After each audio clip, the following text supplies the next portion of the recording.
Who are you? Where are you from? My name's Emily Bell and I'm from Orinda Country, Yep, where is that? Alice Springs. Rings. And have you always grown up in Melbourne, or did you grow up there and come to Melbourne? I grew up in Melbourne. So tell us where you are in 2020. I'm doing year 12 at Woodleigh. Yep. What subjects you doing? I'm doing art, English, Viscom and health and human development. Yep. Have you always been at Woodleigh for whole of high school, or did you go to another high school and then come to Woodleigh? I wasn't planning on going to Woodleigh when I was in year 6, but then I ended up coming here anyways. Okay. Why? Why did you choose Woodleigh? We didn't really choose a man came to my primary school and told us about the school and said that they offered scholarships to Aboriginal children. So I applied for the scholarship at Woodleigh and I ended up getting it. How do you define Aboriginality?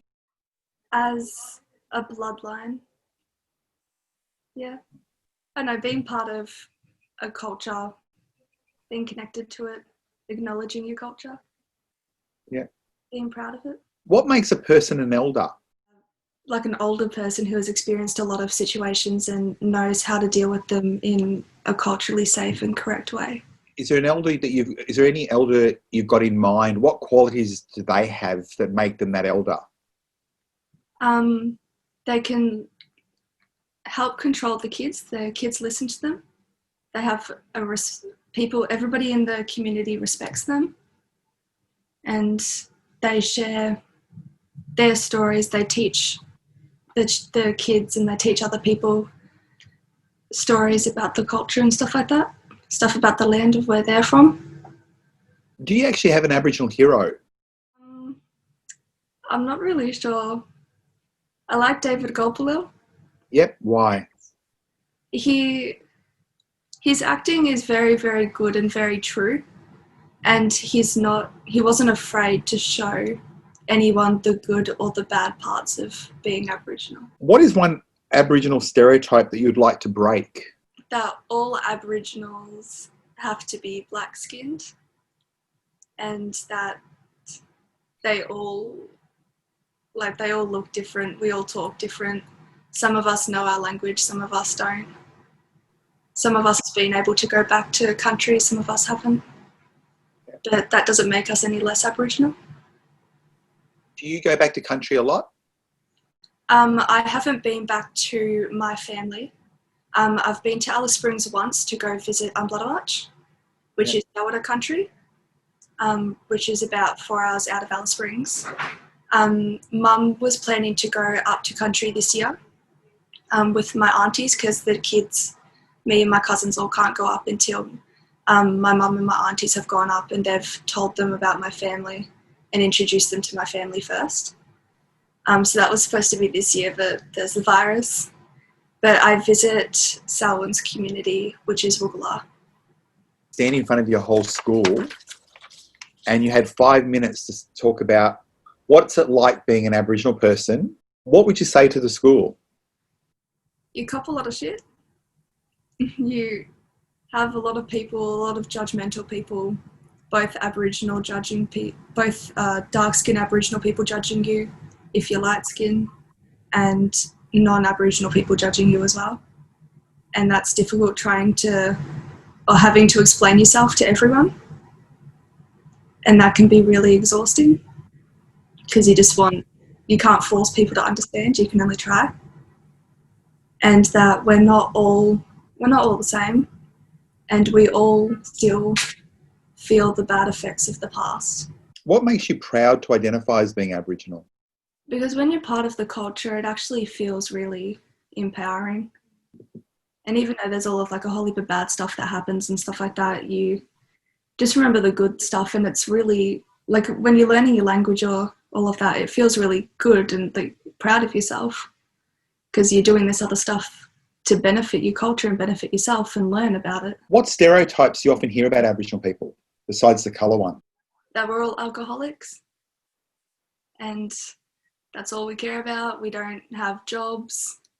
We're just lazy because that we don't have jobs and we don't finish year 12 and we live off Centrelink and expect the government to do everything for us and pay for everything for us. How are you personally going to try to change some of those stereotypes? Leading Year 12 this year. And I guess just trying to speak up more, even though I've had bad experiences with speaking up, still doing it. I'll ask you a question. You don't have to answer this one. How long have you been going out with Selwyn for? About a year and a half. Do you find any racial comments in relation to your relationship with Selwyn? Yeah, when he's from, all of the Aboriginal people in his community are dark-skinned, and they don't know about the stolen generation up there. A lot of the people in his community have no idea that it was a thing. So when I've gone up there and they've said, Selwyn has had to explain to them that I am actually Aboriginal and has had to explain my family's story a bit. And some of them, like, who I guess have been more educated in the sense of the stolen generation because it has affected their family, so they know about it, or it's affected their friends and stuff like that, so they know about it. They understand and they treat me the same as them, but there are a lot of other people, a lot of other dark-skinned Aboriginal people who don't see me as Aboriginal.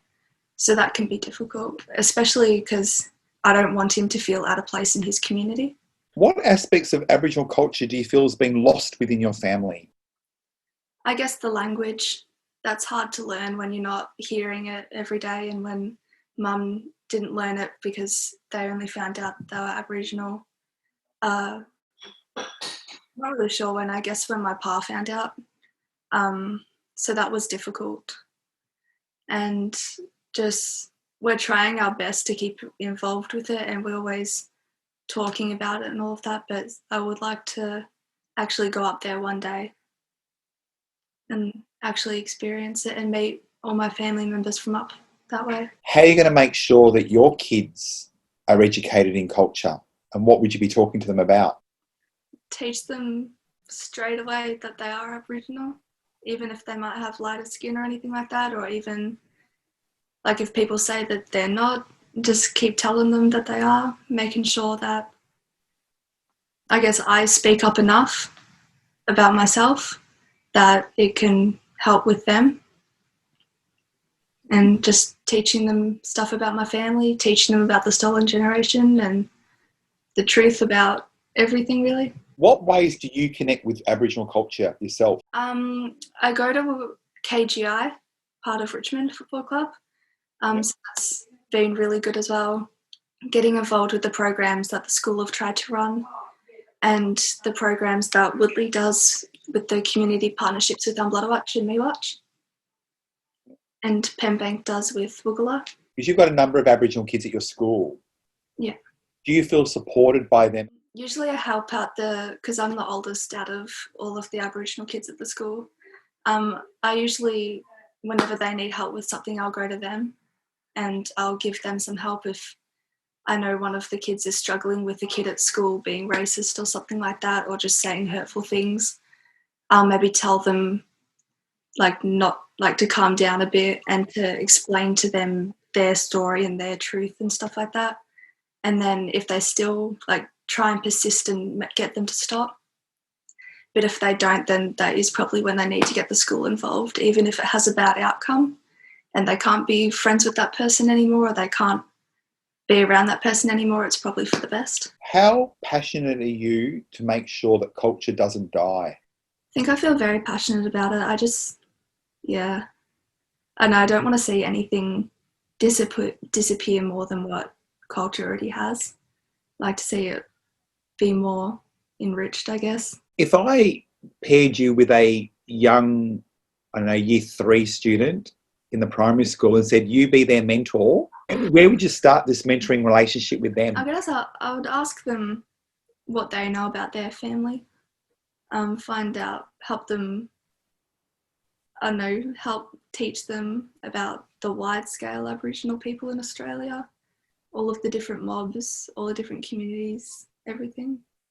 And I guess helping them with explaining to their school maybe some issues that Aboriginal people face and stuff like that, and how, I guess every school needs to get more cultural awareness training and stuff like that into their teachers. so they can have better understanding. If I just said the platform's yours and you've got to come up with a slogan or a motto about, you know, you want the community to be aware of, what would you come up with? Probably learn the truth, I guess. I'm not really sure. That's all right. At the end of the questions, you did very, very well. And Ashley gave you the thumbs up from there as well. Thank you. Look, thanks for being so heartfelt in that. But I want to say thank you very much. I much appreciate it. I think it was really great. You did well.